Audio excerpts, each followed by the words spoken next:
بعد أما بعد فأعوذ بالله من الشيطان الرجيم بسم الله الرحمن الرحيم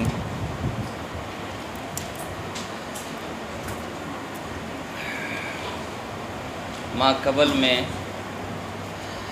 شرع عقائد کے اندر یہ بحث گزری ہے کہ فروعی احکام اور خود اسلام کے عقیدوں کے جو ضوابط اور قانون ہیں ان کی بنیاد یہی علم کلام ہے۔ اسی سے آپ علم کلام کی اہمیت کا اندازہ لگا لیں کہ وہ کتنا اہم عنوان ہے اور کتنی اس کی اہمیت ہے۔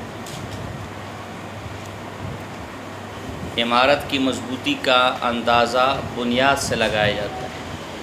بنیاد جتنی مضبوط ہوگی عمارت بھی اتنی مضبوط ہوگی۔ آپ کا علم کلام مضبوط ہوگا تو فقہ بھی مضبوط ہوگا، عمل بھی محفوظ ہوں گے، عبادات بھی محفوظ ہوں گی۔ اور اگر آپ کا علم کلام محفوظ نہیں ہے تو نہ صرف و نحو کا کوئی فائدہ ہے، نہ بلاغت کا، نہ تفسیر کا، نہ حدیث کا۔ یہ ایسے ہو جائے گا جیسے مستشرقین جو عربی علوم میں اور قرآن حدیث کے علوم میں بڑے ماہر اور باہر کی یونیورسٹیوں میں باقاعدہ شعبے قائم ہیں جس میں وہ ریسرچ کرتے ہیں، دکتورا کرتے ہیں، لیکن کوئی فائدہ نہیں۔ علم کلام کی فضیلت پر میری معلومات کے مطابق جو سب سے زیادہ جس آدمی نے لکھا ہے اور بڑی تفصیل کے ساتھ جس نے لکھا ہے وہ فخر الدین الرازی یعنی امام رازی رحمہ اللہ ہے، جنہوں نے تفسیر کبیر کی جلد اول میں کئی صفحات 15-16 صفحات اس علم کے فضائل اور مناقب پر لکھے، انشاءاللہ جیسا کہ بھی آئے گا۔ ایک عالم گزرے علم کلام کے بڑے ماہر ابن بزیزہ، ان کی امام الحرمین کی جو الارشاد ہے اس پر شرح ہے الاسعاد، اس میں علم کلام سیکھنے پر اجماع لکھے اس کی فضیلت پر، اس کی فضیلت پر اجماع ہے اور اس کا سیکھنا فرض کفایہ ہے۔ یہاں آپ کے مدرسے میں کوئی جنازہ آ جائے اور اس کے جنازے پڑھنے والا کوئی نہ، تو سارا محلہ اور سارے مولوی طلبہ بیچارے گنہگار ہوں گے کہ نہیں ہوں گے؟ ان کی عدالت ساقط ہوگی کہ نہیں ہوگی؟ تو اس علاقے میں کوئی علم کلام کا مسئلہ آ جائے اور کوئی جواب دینے والا نہ ہو، سارے گنہگار ہوں۔ ایک محلے میں علم کلام کا ہر محلے میں ایک ماہر عالم ہونا ضروری ہے، اس سے آپ اندازہ لگائیں۔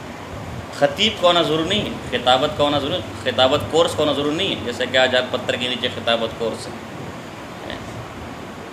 علم کلام کا ماہر کا ہونا ضروری ہے، یہ فرض کفایہ۔ آپ کو ایک اور عجیب بات بتاتا ہوں، علم کلام کے ایک بہت ماہر گزرے ہیں امام سنوسی رحمہ اللہ، جن کی کتابوں کو سنوسیات کہا جاتا ہے۔ مقدمہ ہے، پھر شرح صغرا ہے، پھر شرح صغرا ہے، پھر وسطیٰ، پھر کبریٰ۔ یہ قریباً اب چھپ گیا ہے، دمشق سے قریباً 7,500 روپے کا سیٹ مل جاتا ہے۔ انہوں نے ایمان تقلیدی والے کو کافر کہا ہے، جس نے علم کلام نہیں پڑھا نا، بس ماں باپ مسلمان ہے تو میں بھی کیا ہوں، مسلمان ہوں، اس کو کافر کہا کہ یہ مسلمان ہی نہیں ہے، اور اس پر زبردست دلائل قائم کیے کہ ایمان تقلیدی اللہ کے یہاں معتبر نہیں ہے، ایسا شخص کافر ہے۔ لیکن پھر بعد میں جا کے اس نے اس قول سے رجوع کر لیا کہ اس پر تو اچھی خاصی امت کی تکفیر لازم آ جائے گی، عوام تو بیچاری ساری ایمان تقلیدی والی ہے، تو چونکہ اس سے جمہور کی تکفیر لازم آتی ہے لہذا میں اس قول سے رجوع کرتا ہوں، اور جمہور کے ساتھ ہی ہوں کہ ایمان تقلیدی بھی معتبر ہے اللہ کے۔ لیکن وہ دلائل اتنے زبردست ہے کہ اگر مضبوطی کا اعتبار کیا جائے تو دلائل اپنی جگہ قائم اور دائم ہے۔ اور یہ بھی لکھا ہے علماء کے لیے، میرا بھی قول یہ لکھا ہے کہ چونکہ ان کے پاس اسباب ہیں، وہ اہل علم لوگ ہیں، لہذا محض ان کے لیے ایمان تقلیدی یہ گناہ کا سبب ہوگا، اور گناہ یوں کہ ان پر واجب اور ضروری تھا کہ وہ علم کلام کا علم حاصل کرے، اس کے عقائد کو جانے اور اس کے دلائل جانے، لیکن پھر بھی انہوں نے اس واجب کو ترک کر دیا، لہٰذا ترک وجوب کی وجہ سے اور ترک واجب کی وجہ سے گنہگار رہے ہیں۔ تو ہمارے علماء میں اگر کوئی شرح یا طلباء میں کوئی شرح عقائد کا ماہر نہیں ہے، وہ شرح عقائد کو نہ سمجھا سکتا ہے نہ سمجھ سکتا ہے، وہ گنہگار ہے۔ اس کے پیچھے نماز مکروہ تحریمی ہے، خیال کرنا۔ ہاں، گنہگار کے پیچھے نماز مکروہ تحریمی ہوتی ہے نا یار، وہ کیا ہے، اس کے پیچھے نماز مکروہ ہے تحریمی۔ کئی ایسے اللہ والے، مجھے ایک شیخ الحدیث صاحب ملے جو ایک مدرسے کے دارالافتاء کے معاون مفتی بھی ہیں، نائب مفتی بھی ہیں، انہوں کو کہیں بنات میں شرح عقائد مل گئی، تو مجھے ایک دفعہ پکڑا بنات میں عذاب قبر سے، یہ سب سے آسان بحث ہے، ترجمہ چلے گا انشاءاللہ، عذاب قبر تر آخر تک آدھی کتاب، وہ پھر اس میں کوئی اتنا بڑا مسئلہ نہیں ہے، یہ بیضاوی کی طرح شروع میں تو تنگ کرے گا، پھر آگے اس طرف جو ہے نا چلائے گا۔ تو کہا میرا تو عذاب قبر سے سر میں درد شروع ہو گیا، اس کو کس طرح پڑھائیں گے؟ تو میں نے کہا شکر ہے صفات نہیں پڑھا رہا ہوں نا، تو ایمان سے ہی جاتا ہے کہ دیکھیے نا، جب عذاب قبر میں تیرے سر میں درد شروع ہو گیا تو صفات میں تو تیرا کھانا خراب ہو جاتا۔ ایک طالب علم ہمارے پاس آیا اس سال، اس سے میں نے ایسے ہی پوچھ لیا کہ بھئی شرح عقائد تم نے پچھلے سال کہاں سے پڑھی ہے؟ پہلے سادسہ کر کے دوبارہ یہ آیا، تو کہا اسے جی کتاب الایمان سے پڑھی ہے۔ میں نے کہا شرح عقائد میں کتاب الایمان کہاں سے آ گئی میرے بھائی، میں نے تو نہ کبھی پڑھی ہے نہ کبھی پڑھائی ہے۔ کہا نہیں، وہ جو قبر میں دفناتے پھر پوچھتے ہیں کہ من ربک، لہٰذا میں قبر کو کتاب الایمان کہہ رہا گیا تھا، جو نے کہا یہاں سے پڑھی ہے۔ ایک بڑا مدرسہ ہے، نام دے دوں گا، وہاں سے پڑھ کر آیا تھا، آپ لوگ جانتے ہیں، آپ کے آس پاس ہی مدرسہ ہے۔ بہرحال تو ہم سے پہلے جن استاذ کے پاس تھی شرح عقائد، تو ان کو میں نے خود دیکھا، میرا پہلا سال تھا تدریس کا، غالباً بی اے کے اندر بھی شرح عقائد ہوگی، ہم نے تو نہیں پڑھی بی اے کے اندر، میں نے ایم اے بھی کیا، بی اے بھی کیا، تو بی اے میں تو ہمیں نہیں ملی شرح عقائد۔ اس کے بعد ایک چھوٹی سی کتاب تھی، تو شرح عقائد برائے نصاب بی اے نوٹ بک، تو وہ بی اے کی کوئی نوٹ بک تھی، کوئی گائیڈ بک، نوٹ بک، ہم خلاصہ ملاصہ نہیں کہہ سکتے، اس سے دیکھ کر شرح عقائد کی تیاری کر رہے تھے۔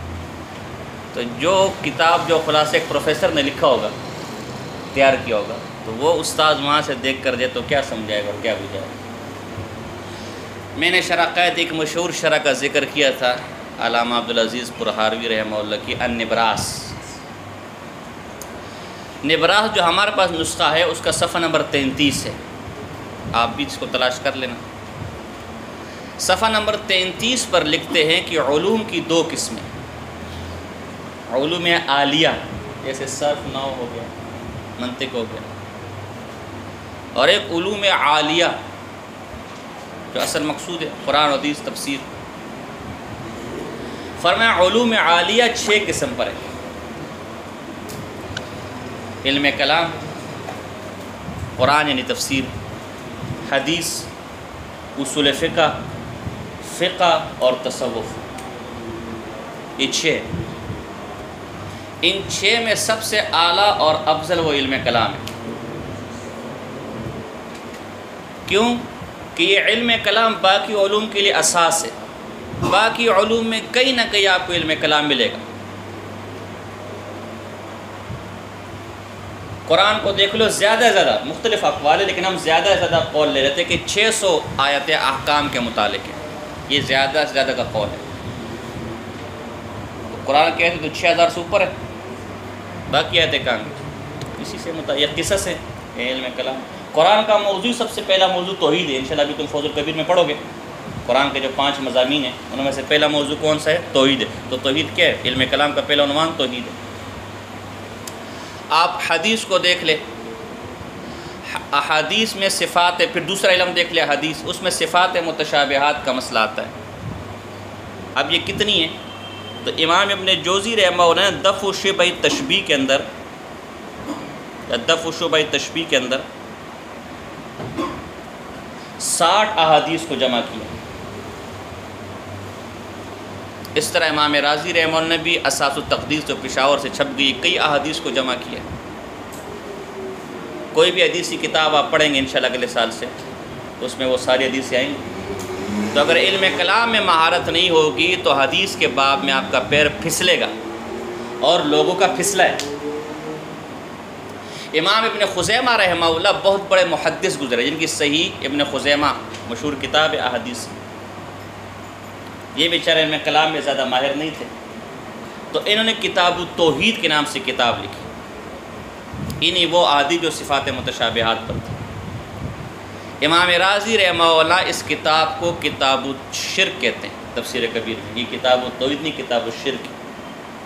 اگرچہ امام بہقی رحمہ اللہ نے اعلی اسماء و صفات میں لکھا ہے کہ انہوں نے اس سے رجوع کر لیا تھا، یعنی امام ابن خزیمہ نے کتاب التوحید سے آخر وقت میں رجوع کر لیا، اللہ پاک ان کو جزائے خیر دے۔ اسی طرح ابو یعلا موصلی حنابلہ کے اندر بہت بڑے محدث گزرے، ابو حامد حنبلی رحمہ اللہ بہت بڑے محدث گزرے، لیکن اگر میں یہ کہوں بطور محاورتاً، کسی کی توہین تذلیل مقصود نہیں ہے، ان کی خدمات اپنی جگہ، کہ بدبودار مجسمی تھے عقیدے میں، تو غلط۔ ابن جوزی ان کے خلاف کتاب لکھنے کے لیے کھڑا ہو گیا کہ انہوں نے کیا مسلک میں تماشا لگایا ہوا، یہ امام احمد بن حنبل کا مسلک ہے جو یہ لوگ پیش کر رہے ہیں، حالانکہ حدیث میں ان کی خدمات ہیں جو خدمات۔ امام ابن تیمیہ شیخ الاسلام امام ابن تیمیہ رحمہ اللہ کتنا بڑا محدث مفسر ہے، اللہ اکبر۔ ہر آیت کی تفسیر میں 200 تفاسیر دیکھتے تھے ہر آیت، اور پھر سجدے میں گر کر اللہ سے دعا مانگتے تھے، یا اللہ مجھ پر اس آیت کی تفسیر کھول دے، اتنا بڑا عالم۔ ابن الہادی رحمہ اللہ اس کا شاگرد ہے، بہت بڑا محدث ہے، اس کی سوانح لکھی میرے پاس موجود ہے، خیال کرنا۔ تو کہا میرے استاد نے سیاستہ ساری حفظ کر لی تھی،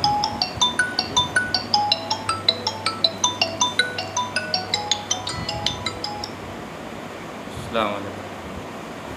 وعلیکم السلام، احمد خیر رسول بس خیر دا سمجھتا ہوں صحیح، میرا بانی سر صحیح۔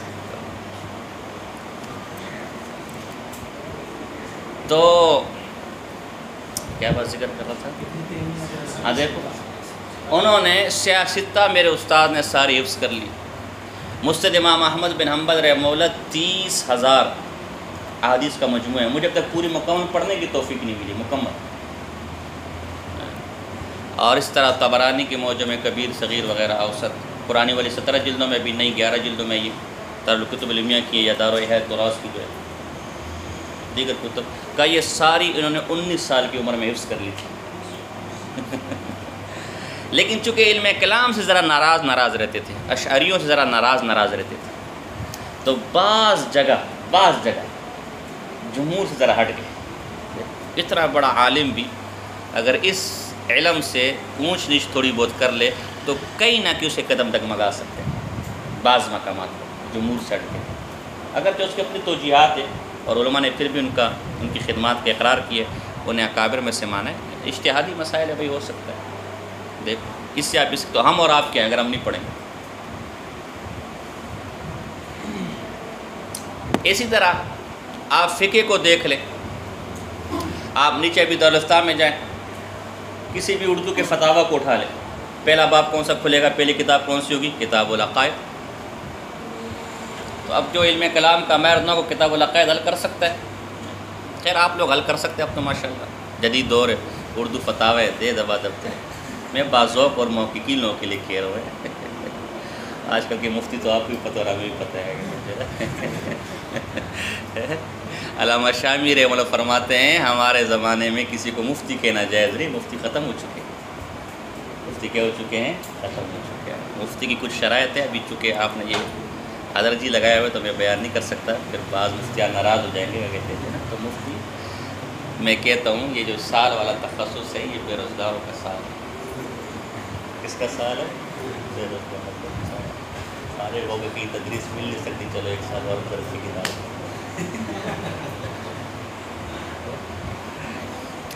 ہمارا ایک شاگرد تھا، وہ بخاری میں فیل تھا، لیکن ماشاءاللہ اگلے سال مفتی بن گیا۔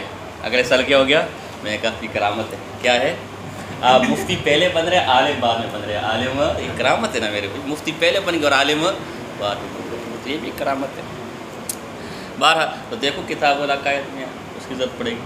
اگر آپ تصوف کو لے لیں تو ایک بہت بہترین امام قشیری رحمہ اللہ کی رسالہ ہے الرسالۃ القشیریہ، اس کا اردو ترجمہ بھی چھپ چکا ہے۔ یہ صوفیاء کے حالات پر ہے، اور اب اس کے ایک بہت اعلیٰ نسخہ جو ہمارے پاس پہنچا ہے، یہ ایک جلد میں لیکن قریباً 3,500 روپے میں ہم نے خریدا ہے، اور بلکہ 3,900 تک کا ہے، بہت خوبصورت اس کا ایڈیشن ہے ایک ہی جلد میں۔ اس کے شروع میں حالانکہ تصوف کی کتاب ہے، اس کے شروع میں علم کلام کے مسائل، عوارف المعارف تصوف کی مشہور کتاب ہے، اس کے اندر علم کلام کے مسائل ہیں۔ تو گویا ہر فن میں آپ کو اس کی ضرورت پڑے گی۔ یہ امام عبدالعزیز پرہاروی ان کے طرز پر ہم نے اس علم کی فضیلت ثابت کی۔ امام رازی رحمہ اللہ نے بھی چند مقدمات قائم کیے ہیں اور چند اصول قائم کیے ہیں اس علم کی فضیلت کو ثابت کرنے کے لیے۔ امام رازی رحمہ اللہ فرماتے ہیں، صفحہ نمبر 406 407 جلد اول، اس کا خلاصہ آپ کے سامنے میں رکھتا ہوں کہ دیکھو کسی بھی علم کی فضیلت یا تو اس کے موضوع کے اعتبار سے ہوگی، اس کا موضوع اشرف اعلیٰ ہوگا تبھی وہ علم بھی اشرف اعلیٰ ہوگا، یا اس کے دلائل کے اعتبار سے کہ دلائل مضبوط ہے تو اس اعتبار سے علم، یا اس کے مقاصد کے اعتبار سے کہ آگے چونکہ اس علم کی ضرورت ہمیں زیادہ ہے تو لہذا اس اعتبار سے اشرف ہے۔ کہ علم کلام وہ واحد علم ہے جس میں یہ تینوں وجہ شرف داخل ہے، تینوں۔ اگر آپ اس کا موضوع دیکھیں تو اللہ کی ذات و صفات ہے، اس کے بعد نبی اکرم صلی اللہ علیہ وسلم انبیاء کی ذات و صفات ہے، تو اس سے اعلیٰ اور عرفہ کیا چیز ہو سکتی ہے؟ اگر آپ دلائل کو دیکھیں تو دلائل اس کی قطعی ہیں، جو اصولی مباحث ہیں وہ قطعیات سے تعلق رکھتے ہیں۔ فقہ آپ کا ظنی ہے، تصوف میں تو ظنیات کی بھی ضرورت نہیں ہے، وہ تو حکایات پر بھی چل جاتا ہے۔ دلائل دیکھیں تو اس کے سارے قطعی ہیں، جو اصولی مسائل ہے، اساسی مسائل ہے، اس کے لیے قطعی دلائل چاہیے۔ آگے ہم انشاءاللہ ذکر کریں گے، عقیدے میں ہر عقیدے کے لیے قطعی دلیل کی ضرورت نہیں ہے۔ عقیدے کو دیکھ، اگر وہ بنیادی عقیدہ ہے تو دلیل قطعی چاہیے، اور اگر ضروریات مذہب اہل سنت ہے تو اس میں ظنیات بھی چل سکتا ہے، یعنی خبر واحد اور محتمل آیت بھی اعتبار معنی چل سکتی ہے۔ انشاءاللہ کبھی آئے گا گفتگو تو میں اس میں بات پیش کروں گا۔ اور اگر مقاصد کو دیکھیں تو علم کلام کی دنیا میں بھی حاجت ہے اور آخرت میں بھی حاجت ہے۔ آخرت تو بالکل واضح، ان اللہ لا یغفر ان یشرک بہ ویغفر ما دون ذلک لمن یشاء۔ نمازیں نہیں پڑھی، اللہ کی مشیت پر موقوف ہے، معاف کر سکتا ہے۔ شرع جامی کا تو کوئی پوچھنے والے نہیں ہے، روزہ نہیں رکھا، حج نہیں کیا، اللہ کی مشیت پر معاف کر دے گا۔ لیکن عقیدے میں معمولی سے بھی گڑبڑ ہے، اللہ نے معاف، ٹھکانہ جہنم میں۔ اللہ کا قاعدہ قانون اصول یہ کہ ٹھکانہ جہنم۔ اور دنیا میں اس علم کی ضرورت اس اعتبار سے ہے کہ ایک آدمی کو یہ پتہ ہوگا کہ میں نے مر کے قبر میں جانا ہے، اللہ کی ذات موجود ہے جو میرے اعمال کا محاسبہ کرے گی، اللہ نے 2 فرشتے مجھ پر مقرر کیے ہیں دائیں بائیں جو میری نیکیاں اور برائیاں لکھ رہے ہیں۔ آج جو ظلم، جو فراڈ، جو چوری، جو ڈکیتی، جو 2 نمبری، جو زنا، جو بدکاری میں کروں گا، کل قیامت کو میں نے اس کا جواب دینا ہے، تو کبھی بھی وہ کام نہیں کرے گا۔ تو جب وہ کام نہیں کرے گا تو معاشرے میں امن آئے گا، اور ایک پرامن معاشرہ ہی کسی ملک اور معاشرے کی ترقی کا راز ہے۔ وہ لوٹ کھسوٹ نہیں کرے گا، قتل و غارت گری نہیں ہوگی، ملاوٹ نہیں ہوگی، 2 نمبری نہیں ہوگی، فراڈ نہیں ہوگا، دھوکہ نہیں ہوگا۔ ہر آدمی ملک کی ترقی چاہے گا، ہر آدمی اپنے بھائی کی خیرخواہی چاہے گا، تو معاشرہ ایک بہترین معاشرہ کہلائے گا، اور دنیا میں انسانوں کی زندگی امن اور خوشحالی والی زندگی ہوگی۔ تو دنیا میں بھی اس کی حاجت ہے اور آخرت میں بھی اس کی حاجت ہے۔ تینوں اعتبار سے اس کو کیا ہے؟ شرف حاصل۔ ایک اور وجہ شرف،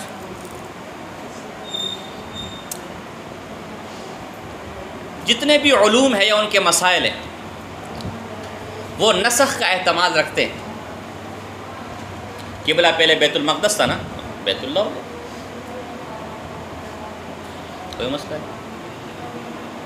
پہلے وارث کے لیے وصیت ہو سکتی تھی، اس کے بعد جب وراثت کے احکام آ گئے تو وصیت، لیکن علم کلام ایسا ہے کہ اس کے مسائل نسخ اور تغیر اور تبدل کا احتمال نہیں رکھتے۔ سمجھے کہ نہیں سمجھے؟ ہاں، مرزائیوں سے آپ بات کریں گے نا، ان کو کہیں گے وہ دجال آدمی، پہلے مرزا قادیانی خود لکھتا تھا کہ جو ہمارے نبی کے بعد نبوت کا دعویٰ کرے وہ کافر اور بےایمان ہے. یہ میں نے ایک جگہ ان کو سنا. ہمارا والا مولوی صاحب بیچارہ ذرا کمزور ہو گیا. خود لکھے کہ وہ دجال ہے، کذاب ہے، کافر ہے، دیر اسلام سے خارج. اور پھر خود مرزے نے نبوت کا دعویٰ کیا، تو اپنے فتوے سے دجال، کذاب اور کافر ہو گیا نا. ہو گیا کہ کوئی مسئلہ ہی نہیں ہے، یہ نسخ ہو گیا. پہلا والا عقیدہ منسوخ ہو گیا. جیسے بیت اللہ، جیسے پہلے بیت المقدس تھا، وہ اللہ کے بندے، وہ فروعی احکام ہے، اس میں نسخ ہو سکتا ہے. یہ عقیدے کا مسئلہ ہے. یہ تھوڑی کہ موسیٰ علیہ السلام اللہ کی توحید بیان کرنے آئے اور عیسیٰ علیہ السلام کسی اور طرف چل گئے معاذ اللہ. ایسا کوئی تصور کر سکتا ہے؟ جس خدا کی دعوت عیسیٰ علیہ السلام نے دی، اسی خدا کی دعوت موسیٰ علیہ السلام نے دی. تبھی کہا گیا ہے کہ سجدہ عبادت کسی شریعت میں جائز نہیں ہے، اس لیے کہ اس کا تعلق شرک کے ساتھ ہے، اور شرک کسی شرط میں جائز ہے. یہ وہ تو عقیدے کا تبدل و تغیر ہے نا. جن ہم سے پہلے جن قوموں میں، جن امتوں میں سجدہ جائز تھا، وہ تحیت کا تعظیمی سجدہ تھا، عبادت کا، اس لیے کہ وہ شرک ہے. اور شرک کسی بھی ملت، کسی بھی امت میں، کسی بھی دور وقت میں جائز ہے، لیکن اس کا تعلق عقیدے کے ساتھ ہے. اور عقیدہ تغیر اور تبدل سے کیا ہے؟ پاک ہے. دیکھو نا، ہم کیوں ناقص ہیں؟ مخلوق کیوں ناقص ہے؟ کہ مخلوق مادے سے یہ تغیر اور تبدل چاہتی ہے، تبھی مخلوق ناقص ہے. اللہ کی ذات کامل ہے کہ وہ تبدل و تغیر سے پاک ہے. یہ نقص جو ہے نا، یہ سب سے. دیکھو نا، زندگی کتنی پیاری ہے، لیکن ہائے موت کا داغ نہ ہوتا. موت ساری خوشیاں. ایک آدمی کے پاس بہترین گاڑی ہو، اے سی ہو، سہولیات ہو، لیکن آپ نے 2 گھنٹے بعد مرنا ہے. کچھ نہیں. یہ زوال ہے نا، تغیر ہے، نقص ہے. بہترین سہولیات، لیکن آپ بیمار ہیں، وہ درد غم لے کر بیٹھا ہوا. تو مخلوق کی ناقص ہونے کی بنیادی وجہ اس کا تغیر اور تبدل سے متصف ہونا ہے. اور اللہ کی جو ذات کامل ہے، اس کی بنیادی وجہ کہ اللہ کی ذات قدیم ہے، اس کی صفات قدیم ہے، وہ تبدل اور تغیر کی سمات اور آمیزش سے پاک ہے. تو علم کلام کے مسائل بھی جو اساسی مسائل ہیں، وہ تغیر و تبدل سے کیا ہے؟ پاک ہے. یہ نہیں کہ آپ شرائط جیسے جو ہے پہلے متوسطہ میں کوئی اور انگریزی تھی، اس کے بعد اب کوئی اور آ گئی ہے. پہلے شاہ ولی اللہ محدث دہلوی کے واقعات پڑھتے تھے، پہلے مولانا قاسم نانوتوی رحمہ اللہ کے واقعات پڑھتے تھے. اب متوسطہ میں انگریزی آئی ہے، جی لڑکا لڑکی آپ اس میں کھیل رہے، پیچھے ساؤنڈ میوزک چل رہا ہے. یعنی سبق اس کے اندر یہ حالات ہے نا، حالات کے مطابق بدلنا پڑتا ہے. لیکن یہ نہیں کہ شرع قید میں آج ایک مسئلہ لکھا ہوا ہے، 10 سال بعد وفاق نے فیصلہ کیا کہ یہ عقیدہ مزیدار نہیں ہے، اب ہمیں جدید دور کے مطابق نئے عقیدے بنانے چاہیے. کہتے جو ایسا ہو سکتا ہے؟ نہیں ہو سکتا. تو دیکھو یہ کمال مضبوط ہے. ہمارا ایک شاگرد تھا، محمد نام تھا اس کا، گٹیوال تھا. یہ آپ کے ساویہ میں اسد اللہ ہے، ہو بہو یہ چیز تھا. بس یہ ذرا بڑا اور شریف ہے، اس کو ابھی بھی میں محمد کہتا ہوں. وہ ذرا چھوٹا تھا، یعنی قد اس کے برابر ہوگا، اتنا چھوٹا بھی نہیں تھا. اور شیطان بہت تھا. وہ کسی کی نہیں مانتا تھا، کسی سے نہیں ڈرتا تھا. مار دھاڑ، لڑائی جھگڑا، یہ اس کے لیے اٹھنا بیٹھنا سونا پینا تھا. سوائے میری ماں، ڈرتا تو مجھ سے بھی نہیں تھا، لیکن میرا ادب بہت کرتا تھا. اور میں اس کو ڈنڈے ونڈے سے جب بہت تنگ ہو جاتا، لڑکوں کو تنگ کرتا تھا، تو جب بہت تنگ ہو جاتا تھا تو پھر اس کو ایک تار ہوتی تھی، تار، وہ ڈبل ٹرپل کر کے اس سے مارتا تھا. ایک دفعہ جو ہے نا اس نے کوئی شرارت کی، اس کو سمجھایا، نہیں سمجھا، تو وہ تار ڈبل ٹرپل کر کے نا اس سے اس کو مارا. وہاں سے باورچی آ گیا کہ حضرت، اس کا بھی دوست تھا، کہ مجھے وہاں سے میرے دل پہ لگ رہی ہے، آپ اس کو چھوڑ دو. اچھا، اس نام مراد نے بعد میں اپنے ہاتھ کھول کے مجھے دکھائے، لال پڑ کے دکھا، اسٹیل باڑی ہے سر، اسٹیل باڑی، اس سے کچھ نہیں ہوتا، اس سے کچھ نہیں ہوتا. تو دیکھو تغیر اور تبدل سے پاک ہے، اسے بطور کمال استعمال کرے کہ مجھے کچھ ہوتا. میں یہ بات کہنا چاہ رہا ہوں، مجھے کچھ ہوتا، یعنی یہ آج بھی آدمی کو کوئی اثر نہ ہو نا، کوئی موقع نہ لگے، وہ زخمی نہ ہو، بیوش نہ ہو. کیا کہتے ہیں؟ میں پہلوان ہوں، یہ میرا کمال ہے. تو شرع قید ایسا پہلوان ہے. اس کے مسائل اور عقیدے تبدیل، کوئی بھی آ جائے، دن ہو سردی ہو، ہے وہ ایسا تھا. اور اس کو ایک دفعہ میں سبق پڑھا تھا، میں کہ وہ مغرب میں یاد کرنے آتا تھا، کیونکہ اگلے دن میں نے اس کی پٹائی کرنی ہوتی تھی. تو پھر وہ یاد کرنے آتا تھا میرے پاس کہ مجھے یاد کرو، اگلے دن آپ نے پٹائی کرنی آ گئی تھی جو ہے نا. تو ایک دن میں غصہ ہو گیا، یاد کر. کا غصہ نہیں کر، میں نے کہا بکواس سے کر، منہ توڑ دوں گا، اگر کیا کر لے گا؟ منہ توڑ دے گا، اور کیا کر لے گا؟ میں نے کہا میں چھت سے گرا دوں گا، اور کیا کر دے گا؟ ٹانگیں توڑ دے گا، اور کیا کر دے گا؟ جان سے مار دے گا، اور کیا کر دے گا؟ اور کیا کر سکتا ہے؟ اور کچھ کر سکتے ہیں تو کر لے۔ میں نے کہا یار معذرت ہے، بس یاد کروا کہتے جو ہے نا، کہا ہاں اس طرح پیار سے پڑھایا کروا کہتے جو ہے نا۔ وہ بیچارہ عجیب باولا قسم کا آدمی تھا جو ہے نا، شغل میلہ لگا رہتا تھا اس کے ساتھ، کہتے جو ہے نا، تو ایسے پیار سے پڑھایا کروا کہتے تھے تو۔ اور واقعہ تھا نا، اگر میں اس کو چھت سے گرا تو اس کو اثر کچھ بھی نہیں ہونا تھا، اس کو اثر کچھ بھی نہیں ہونا، باہر لگا کہتے جو ہے نا۔ تو کہنے کا مقصد یہ ہے کہ شرع عقائد جو ہے وہ بطور باڈی گارڈ میں سے گھومتا تھا۔ بڑا بیچارہ جو ہے نا عجیب و غریب مزاج کا آدمی تھا۔ بہرحال تو دیکھو آج بھی ہم اپنے آپ کو، اگر ہم پر کوئی چیز اثر نہ ہو، ہم اس کو اپنے لیے فخر سمجھتے ہیں۔ تو اس طرح کہنے کا مقصد تھا، یہ بطور لطیفہ اور ظرافت مسئلہ آ گیا کہ شرع عقائد کے مسائل بھی ایسے ہیں، کسی قسم کے حال آ جائیں، کسی قسم کے مسائل آ جائیں، اس پر کوئی مسئلہ نہیں۔ اچھا ایک اور امام رازی رحمہ اللہ عجیب و غریب فضیلت بیان کی ہے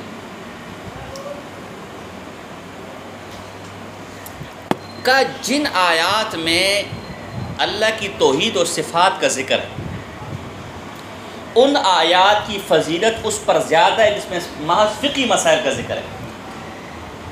مثلا دیکھو قل هو اللہ احد، اس کی جو فضیلت ہے 3 دفعہ جو پڑھے گا تو پورے قرآن ختم کرنے کا ثواب ہے۔ وَيَسْأَلُونَكَ عَنِ الْمَحِيضِ،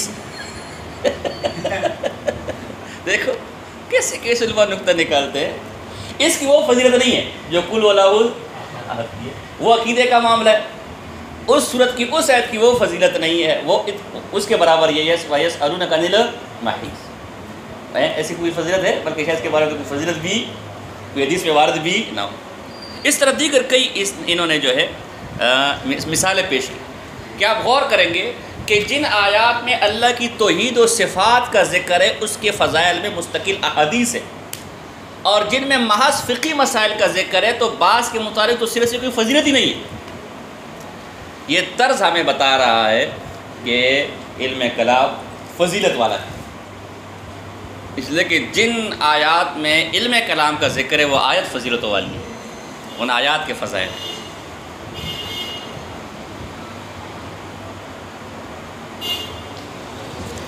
بات سمجھ آ رہی ہے؟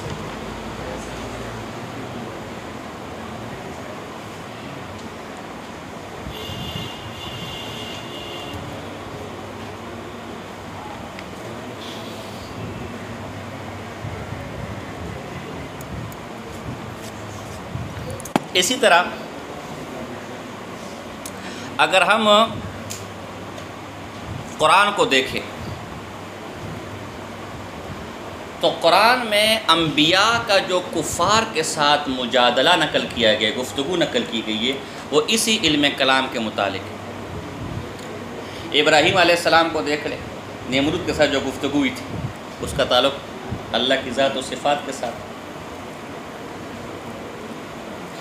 نوح علیہ السلام کی جو گفتگو ہوئی تھی، موسیٰ علیہ السلام کی جو فرعون کے ساتھ ہوئی تھی، اللہ نے بطور شرف اور مقام مدح میں اس گفتگو کو بیان کیا اور ان آیات کو بیان کیا۔ تو اس بات کا تقاضا کرتی ہے کہ یہ علم کلام یہ فضیلت والا علم ہے، اور اس علم کو استعمال کیا ہے انبیاء نے۔ کیسے؟ دیکھو ابراہیم علیہ السلام نے سورج کو دیکھا کہ یہ میرا، لیکن جب غروب ہوا کیوں؟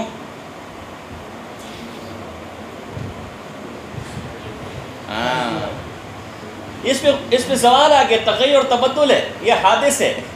تو علم کلام کا مسئلہ حادث اور قدیم ہے نا۔ اللہ کی ذات قدیم ہے، اللہ کی ذات حادث نہیں ہو سکتی۔ آگے انشاءاللہ آئے گا کہ اللہ مخلوق کیوں حادث ہے اور اللہ کیوں قدیم ہے، اس کا ثانی کیوں قدیم ہونا چاہیے، آگے آئے گا۔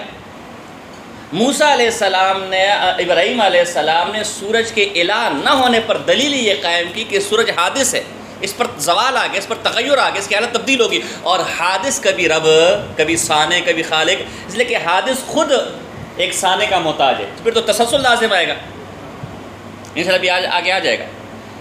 تو یہ حادث اور قدیم ہونا، حدوث کو لے کر مخلوقات کے حادث ہو کر صانع کو ثابت کرنا، یہ علم کلام کا بنیادی مسئلہ ہے. سب سے پہلا مسئلہ یہ آئے گا انشاءاللہ شرح قید میں. ہمارا پہلا مسئلہ یہ آنے والا ہے کہ اللہ کی ذات و صفات کے علاوہ تمام عالم حادث ہے، اور حادث کے لیے کسی محدث کا ہونا ضروری ہے، کسی صانع کا ہونا ضروری ہے. اور اگر وہ محدث بھی حادث ہو تو یہ تو تسلسل لازم آ گیا، اس لیے کہ پھر اس کو بھی وجود دینے کے لیے کسی اور کی ضرورت پڑے گی. لا محالہ ماننا پڑے گا کہ اس کا قدیم ہونا ضروری ہے. وہ انشاءاللہ بھی آ جائے گا. یہ اسی علم کلام کو استعمال کرنے کا طریقہ ہے. اور اسی ابراہیم علیہ السلام کی نمرود کے ساتھ گفتگو میں منطق بھی ثابت ہو سکتی ہے، لیکن وہ اس وقت قیاس کی جو 4 صورتیں وہ یہاں سے نکل سکتی ہیں، لیکن وہ اس وقت ہمارا موضوع نہیں ہے. جب ہم نے پچھلے سال مرقات پڑھایا تھا تو وہاں علم منطق کی فضیلت ثابت کرنے کے لیے اس آیت سے ہم نے استدلال کیا تھا کہ ابراہیم علیہ السلام کا استدلال منطقی کیسے بنے گا، صغرا اور کبرا شکل اول کی صورت میں اور حد اوسط بھی ہم نے گرایا تھا. لیکن ابھی فی الحال ہمارا موضوع نہیں ہے، تو ہم اس وقت یہ نہیں یہاں یہ چھیڑتے. یہ ابراہیم علیہ السلام کا منطقی استدلال ہے. غور کرنا ذرا اس پر. لوگ کہتے ہیں کہ منطق سے جو ہے یجوز الاستنجاء باوراق المنطق. اللہ معاف فرمائے، خدا تمہیں غرق کرے. اچھا، بعض لوگ یہ اعتراض کرتے ہیں کہ علم کلام کا ذکر قرآن و حدیث میں نہیں ہے، تبھی یہ بدعت ہے. آگے شارح قید اس کی وجہ بھی بتائے گا، لیکن یہ بھی غلط ہے. امام ابو الحسن اشعری رحمہ اللہ نے اس پر مستقل ایک کتاب لکھی ہے، ایک رسالہ ہے استحسان الخوص فی علم الکلام. علم کلام میں غور اوس کرنے پر کہ مستحسن ہونے پر. امام ابو الحسن اشعری جو ہمارے پاس موجود ہے. یہ جو امام غزالی کے عقائد کی شرح چھپی ہے لاہور سے، اس کے آخر میں یہ رسالہ موجود ہے. اس میں بڑی تفصیل کے ساتھ قرآن و حدیث سے یہ دلائل لے کر آئے کہ قرآن میں بھی علم کلام سے مسائل حل کیے گئے اور حدیث میں بھی. ایک ابراہیم علیہ السلام کا واقعہ میں نے آپ کو بتایا. ایک اور میں آپ کو مثال دیتا ہوں حدیث سے، یہ تفصیل آپ اس کتاب میں دیکھ لینا. ایک علم کلام کا مسئلہ آتا ہے حوادثات لا اول لها. فلاسفہ نے مسئلہ نکالا ہے کہ عالم یہ قدیم نوعی ہے. آپ نے پڑھا ہوگا نا پچھلے معین الفلسفہ کے اندر ہے. حوادث کی کوئی اول، بس ہر حادث پیچھے ایک اور حادث پیچھے ایک اور حادث پیچھے ایک اور حادث پیچھے یہ چلتا رہتا ہے. بعض لوگوں نے امام ابن تیمیہ رحمہ اللہ پر بھی اس قسم کی گفتگو کی ہے. بہرحال اور شاہ انور شاہ کشمیر رحمہ اللہ نے بھی شاہ اللہ محدث دہلوی کی طرف یہ قول منسوب کیا. بہرحال ہم اس تفصیل میں نہیں جاتے. اب دیکھو حدیث کے اندر آتا ہے کہ ایک شخص رسول اللہ صلی اللہ علیہ وسلم کے پاس آیا، فرمایا میرے اونٹ ہے، خارش اگر لگ جاتی ہے اس میں ٹھیک اونٹ کو میں ڈالتا ہوں شامل کرتا ہوں تو ٹھیک اونٹ کو بھی کیا لگ جاتی ہے؟ خارش.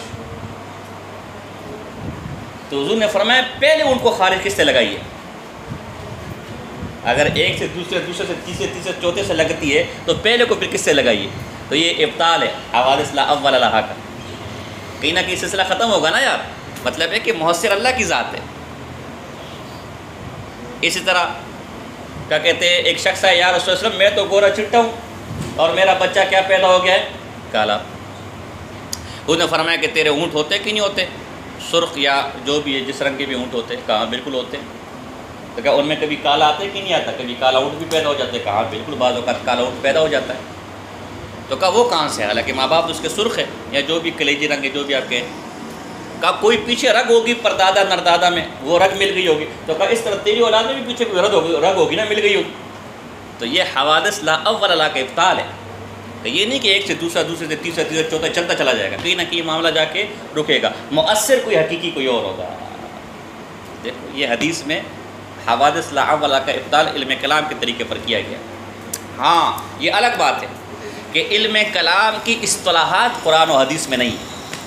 تو ٹھیک ہے، صرف و نحو کی اصطلاحات قرآن و حدیث میں ہے اصول حدیث اصول فقہ کی اصطلاحات قرآن حدیث میں ہے؟ کسی حدیث میں کہا ہے کہ فلاں سنت ہے، فلاں واجب ہے، فلاں مستحب ہے، یا فلاں حدیث ضعیف ہے، فلاں حدیث فلاں ہے، فلاں فلاں ہے؟ اہل حدیث بھائی ہمیں کہتے ہیں تقلید شرک ہے، اور پھر ہمارے حدیثوں کا کہتے ہیں ضعیف ہے۔ بھئی یہ کہاں لکھا ہوئے فلاں مولوی نے کہا ہے؟ حدیث ضعیف ہے وہ تقلید جائز ہے، اور میری امام صاحب کی تقلید کیا ہے؟ شرک ہے۔ تو اس دور میں موجود نہیں تھا نا کہ تجھے پتہ ہو، بہرحال تو یہ حدیث ضعیف ہے، یہ صحیح، یہ بھی تو ساری بات، یہ بھی تو قرآن حدیث میں کہیں نہیں ہے نا۔ تو ٹھیک اصطلاحات قرآن و حدیث میں نہیں ہے، لیکن یہ علم قرآن و حدیث کے اندر کیا ہے؟ موجود ہے۔ وما علینا الا البلاغ المستعظم۔